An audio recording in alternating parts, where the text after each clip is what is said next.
After an aggressive correction to the downside, will the bulls have the strength to push the price back upwards, or are we destined to see lower prices? Let's go ahead and find out.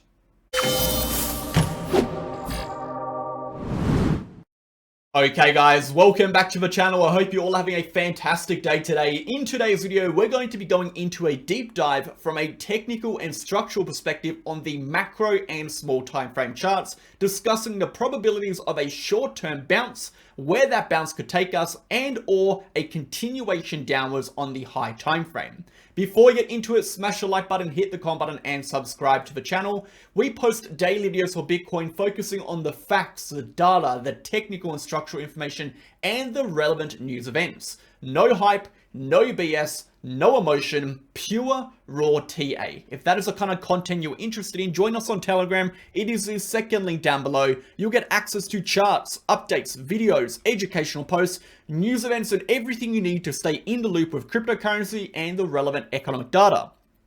If you are interested in joining our VIP group, we post exact trading signals with exact entries, exact targets, exact stop losses, as you can see over here, entries, targets, stop losses, trade justification, and exclusive analysis. We also have our group chats, our general chat, our trading chart and education chat, our help chat, our news chat, our trade setup chat, and of course our daily videos. To get access to all of that with over 600 plus members, go to the free channel, click the pinned comments, and you can find out more information. Let's dive into the video, starting on the market data.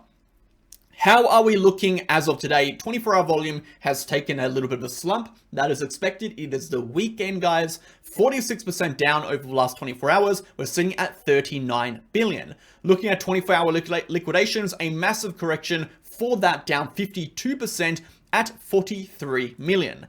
As per August, we are now 20 days into the month with just over 10 days remaining. We are down at 10.77%. We went from relatively good to neutral to a massive correction in the last few days, and we did see, as we expected, the volatility index to take a huge jump up. The volatility index was reaching historic lows. We saw the volatility index reach the lowest point on a 30-day period since July 2016, and on the 60-day period, we actually saw the volatility index reach record lows. I've been saying for a very long time, as we see low volatility, it is compressing, it is indicating a large directional move will follow, and we have now seen that large directional move. That large directional move was, of course, the correction from the uptrending support line, a huge correction from 28k all the way down to 25.2. Looking at our historical data, we can see September is generally quite a red month. In fact, over the last 9 years, we've only seen 2 green months, which was 2016 and 2015 for Bitcoin. Every other month has been red. We generally see a low red month, around 4 to 5% is the average, but we have seen as high as 20% in red, and our best month was 6% in the green. So it's going to be very interesting moving into what we would call the most bearish month of the year for Bitcoin. Considering where the price action is, it kind of adds another element to the fact that we could see a high time frame continuation downwards, and we're discussing that in today's video. Moving on to the liquidations, with 43 million in liquidations, we have seen a fairly even split between shorts and longs, slightly more liquidations on that short side, as we will expect a lot of late shorters to be jumping into the market with high leverage positions, and they'll get flushed out on any small little rally upwards for Bitcoin as the price continues onwards. When we take a look at the DXY, we can see the DXY is at a major key level of resistance.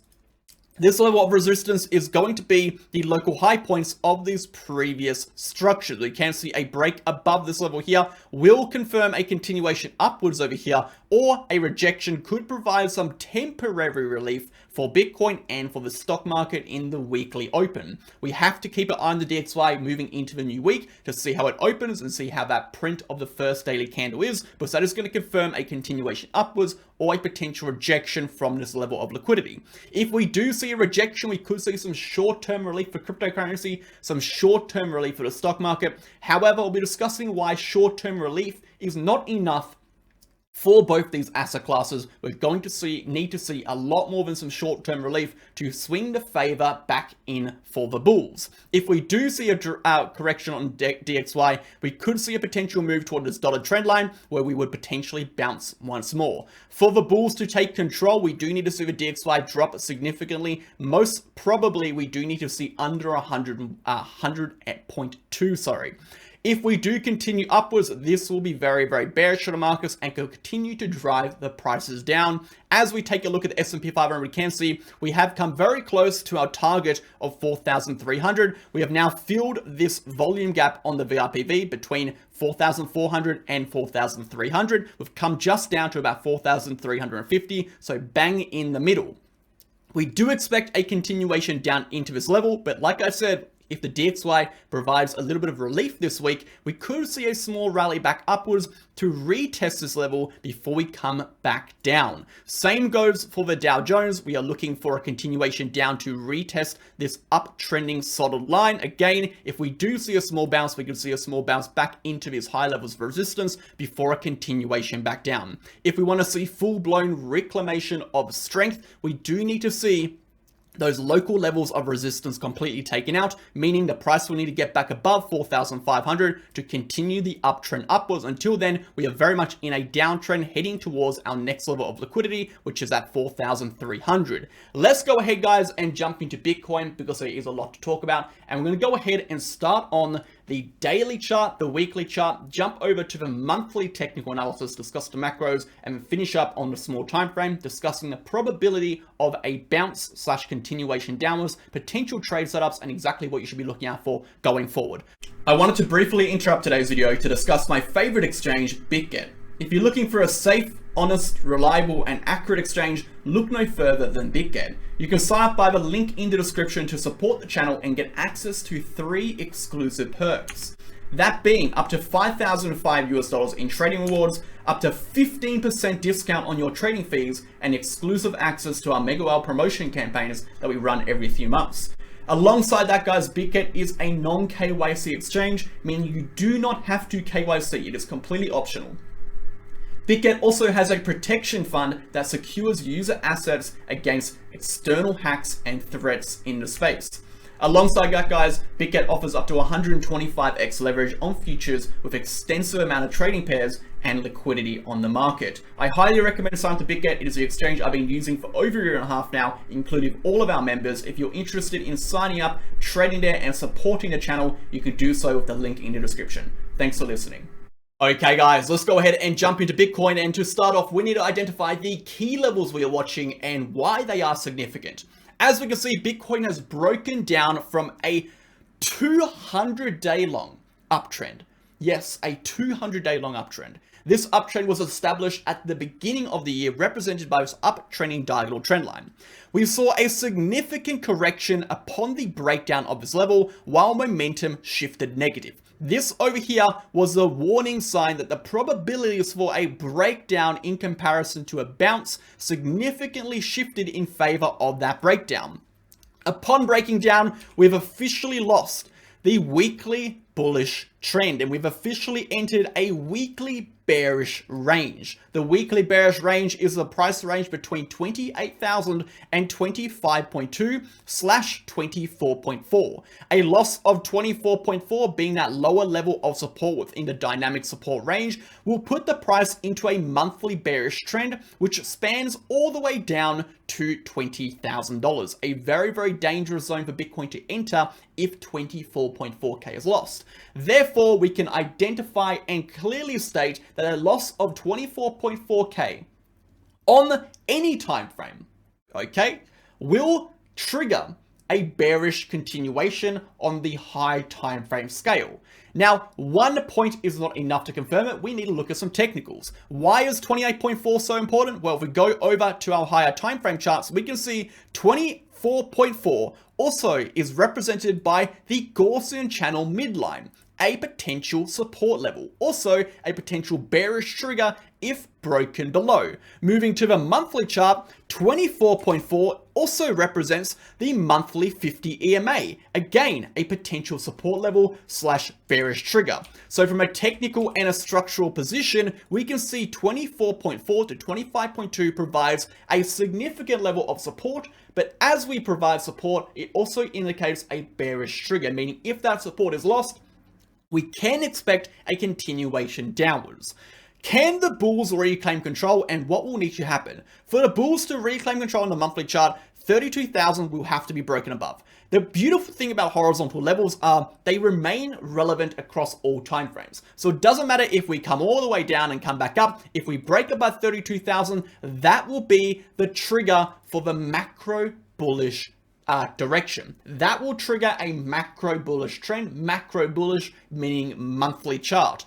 For the daily bullish trend to continue, we need to see a break above 30,000 to 30,400. Again, a very key level of resistance we have been discussing over the last many weeks. Again, if we go to our 4-hourly chart on a smaller time frame, we can see that same level, that 30,400 to 30,000 level, if this chart lows, is a very key level of resistance, as it does provide a very key level over here of liquidity on the small time frame charts. In fact, it represents the area of the POC, and again, 4 to 5 multiple rejections before we continue toward the downside. So if the daily trend wants to become bullish again, we need to break above that POC level. But again, it's going to take a lot of effort from the bulls to even get the prices back up to retest 28,000. We'll discuss the probability of a retest of 28,000 later in today's video.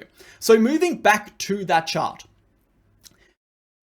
And this is a very important chart to understand, because we have to understand, particularly when we're taking spot positions, particularly when you're swing trading, you have to be positioning yourself in favor of the trend, but more importantly, in favor of the strength. And you're probably wondering, well, Whale, why did you load so many shorts from this point here all the way down to that breakdown point? You know, I was loading shorts all the way over here. Why were you loading shorts all the way here when we were still in an uptrend? And the reason being is because when you're looking at the potential future direction of price action or potential targets, you have to understand what moves price. Price candles. Candles are just a reflection of the value of an asset. It can, but it doesn't always tell us what the pressure is behind that price movement. It doesn't always tell us the pressure between bulls and bears, the differences in buying and selling pressure at particular times, or developing pressure over a period of time. It doesn't give us a direct and accurate reflection of the strength of price action, the metrics that are moving price, volume, momentum, liquidity, volatility. These particular things determine where the price go more than what the current candle is suggesting. And that's why you see a lot of people FOMOing in on big green candles and panic selling on big red candles, but say looking at the price, they're looking at the candle to make their decisions rather than what the buyers and sellers are actually doing that is driving the price action. So when we're looking at that, we can assign probabilities to certain moves, and more importantly, we can get a better, more clear understanding of what is likely to occur and position ourselves in the more favorable position. So right now, we're going to discuss what that is telling us on the macro charts. We've had a look at this. We know we're in a weekly bearish trend. We know the probability of continuation is lower. So from a structural perspective, what are the charts saying? Well, if we take a look at our structural analysis, we can see a head and shoulder pattern has developed. Again, the distance between the head and the neckline is the measured move and the distance we want to apply. So as long as the distance between the head high and the neckline is greater than the vertical distance between the shoulder high and the neckline, we have a valid structural pattern, okay? The shoulder can be vertically higher than the head, provided, okay, the distance between the high of the shoulder and the neckline is smaller than the distance between the high of the head and the neckline. In this instance, that is the case. Therefore, this is a valid structural pattern. If we take the measured move, meaning the bottom point of the neckline to the head high, and we apply it to the breakdown point, we can see the range of which the price action is likely to move in over the coming months, provided the resistance level is not reclaimed. I'm going to say it again. The range of which the price action is likely to move in over the coming months, provided the resistance is not reclaimed, meaning to invalidate this price range, the price will need to break back above $28.4 to $28,000. That level of resistance right over here, that key trigger point in which we broke below. Until then, if we do continue down, we do have potential to reach this low point. Again, for us to continue lower below 24.4 all the way down to these levels over here, we do need to lose 24.4, as 24.4 is providing that strong level of support and liquidity, and of course acting as that bearish trigger. Again, like we said already, that bearish trigger being the midline of the Gaussian channel, bearish trigger 24.4, and the monthly chart 24.4 50 EMA. Again, we can see how that 24.4k level is not only respected and reflected on the higher time frames from a technical perspective, but also from a structural perspective. So let's go over to that high time frame chart and discuss from a technical perspective how the charts are shaping up. So there's two things we want to identify first and foremost, and that is going to be our Gaussian channel breakdown and the weekly Ichimoku cloud. If we're looking at this chart from a Ichimoku cloud perspective, we can clearly say we are in this neutral zone. Okay, number one, when we're looking for strength on the Ichimoku cloud, we are looking for two things. Well, we're looking for three things actually, but the two are the most important. Number one, we are looking for positive momentum, meaning the lagging span, this green line, needs to be above the clouds, okay? And number two, the price action, the candles need to be above the clouds. If we go back in time and show you similar scenarios, we can see over here a scenario in which the momentum broke upwards, okay? We have positive momentum and the price action is above the clouds. That signifies strength and a continuation upwards. Again, we can see scenarios if we go all the way back for the same thing. If we look at a smaller time frame, we'll see the same thing. The indicator itself, the Ichimoku cloud, is not a very amazing indicator at predicting reversals or rejection points, because it is lagging by a significant amount. But if you're looking at it from a perspective of a macro chart, we're looking for macro continuations or we're looking for macro shifts in strength, it can be very useful. Right now, it is suggesting the momentum is still negative. We are underneath the red cloud, and therefore this is not suggestive of macro strength. In fact, this is suggestive of not macro weakness, but not macro strength. We're kind of in this middle territory where it's kind of making its mind up, still very much in this reversal pattern. We do need to see the Ichimoku cloud break upwards. Now, where is that level? By no surprise, it is 32,000. If the price is able to get above this level, we are very likely to see momentum push upwards too, and that macro continuation should continue. Another indicator that is suggesting 32,000 is so significant. If we're looking at the Ichimoku cloud again over here, we can see we are actually coming down to retest that red line, this conversion line right over here, this baseline, sorry, right over here. A loss of that could push the prices back down to retest the lows of the Ichimoku cloud again. That puts us in that $22,000 level of support. If we look at this chart over here, that puts us into this level of support over here. For us to actually retest that, 24.4 will have to be lost. So from a weekly perspective, our Ichimoku cloud indicator is suggesting a degree of weakness. If we move over to our pi cycle indicator, we can see we have officially broken underneath. Okay, officially broken underneath the Bitcoin high short moving average and the Bitcoin low short estimated moving average. When we generally see this, we do usually see a correction all the way down to retest the low long SMA. That could potentially put us sub 20,000. The probabilities of this correction that low, I would say, based on historical data, is incredibly low. But what it does suggest there's a range of price action in which the price could continue into if we are unable to get back above 32,000. And that, my friends, is a warning sign to say the least. If we go to the Gaussian channel, we can see, according to the Gaussian channel, we have broken back into the Gaussian channel from the top side down, signifying a massive shift in macro strength from bullish to bearish. The last line of defense is going to be that 24.4k level, and if we fail to hold that, we could definitely see a correction through the Gaussian channel, again putting us into that sub $20,000 level. Again, guys, if we reach that sub $20,000 level, it is not going to be looking very good for Bitcoin. The 4-year cycle may be at threat, and I say may be at threat because provided we keep this low, the 4-year cycle will remain intact, okay? but it is not going to be very good for Bitcoin. Moving on from there, guys, if we take a look at the smaller time frame now, the probability of a bounce is starting to shape up. Now, I'm going to say this.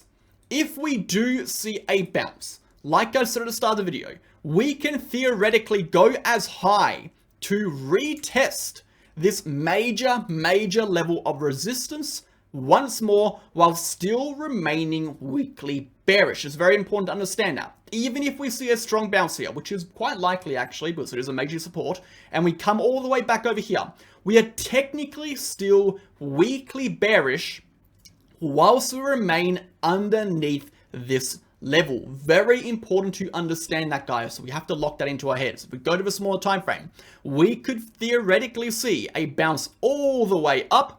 Okay, we'll show you one more time here, all the way up to retest this level and still remain weakly bearish.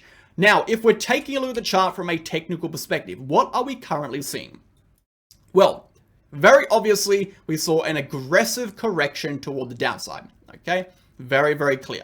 We have our 25.2k level of support over here. We have our 26.9, or should I say 27,000 level of resistance over here. And then we have our area of liquidity just above. Followed by that, we have our area of major resistance. If we look at this level between 27,000 and 27,500, we can see a huge gap in the VRPV, indicating this area is going to act as a bullish trigger, meaning if the price is able to break through this level, we're likely to see a continuation upwards, meaning as well, this level is going to be acting as an area of resistance. So watch for double tops here, watch for rejections at that point, but also, if we break above, watch for very quick and explosive moves toward the upside. If we look at it from a technical perspective, for a continuation downwards, guys, we need to start losing that base level of support, which we have established. That base level of support, as you can see, according to the VRPV, is sitting sub 25.8. If 25.8k is lost, we then expect a continuation back downwards. Until then, the short-term charts are actually looking relatively good. How and why? Well, if we take a look at our indicator over here, which is our 50, which is our marker cipher A, which is a combination of a variety of different moving averages. We have the 4, the 15, the 17, the 22, the 26, the 28, the 32, and the 50. These, of course, are my custom settings. It tells us what the volatility and strength is doing in comparison to prior price action. What we see over here is a shift in strength. When we lose a 50, it signifies a short-term shift in strength. When we see the price create these massive gaps from the 50 to the price action, this indicates expansion. Expansion being expanding volatility / increasing volatility. And therefore, when we see these gaps start to pinch, okay, they come closer and closer, this signifies decreasing volatility. But when we have decreasing volatility after an aggressive downtrend, what it actually translates to is weakening bearish strength. The bearish strength at this point is starting to dissipate. This allows the bulls a chance to regain strength and push the prices back upwards. So on this small time frame, I am now expecting a continuation upward for Bitcoin, okay? Potentially as high as 27,000, if broken above, potentially up to over here, provided Bitcoin is able to stay above these low levels. Even if we see this entire range reclaimed, this is still going to be weekly bearish for Bitcoin, as it's not going to be enough to shift the weekly trend bullish again. Now, if we break back above that level, that changes the story entirely. We can discuss that in another day. So watch the short term, guys. The short term is suggesting the bulls are starting to fight back. The bears are losing a little bit of control over here. But of course, you have to orient yourself and look at it from the bigger picture. The bigger picture, it is not looking very amazing for Bitcoin where we are now. In fact, it's looking relatively grim. But focus on your actual decisions you can make today, focus on making money today, and take the bigger picture as it comes. Again, planning for too far in advance is never going to make you any money. You have to think about your decisions in the immediate future, what you can do today, how you can prepare yourself for next week to make that money and compound and stack that up over a period of time. If we're looking at the Bitcoin price over here and we look at the DXY, we can say if the DXY opens up red, the probability for this move upwards will be likely higher And if the DXY opens up green. If the DXY opens up green, it's a very high chance the price will also continue down. Thanks for watching. I hope you enjoyed today's video. I hope you learned something. Hope you have some new charts to be watching over, particularly that Ichimoku cloud, particularly, again, that marker cipher A, and particularly the Gaussian channel midline. Thanks for watching. Catch you guys in the next one. Cheers.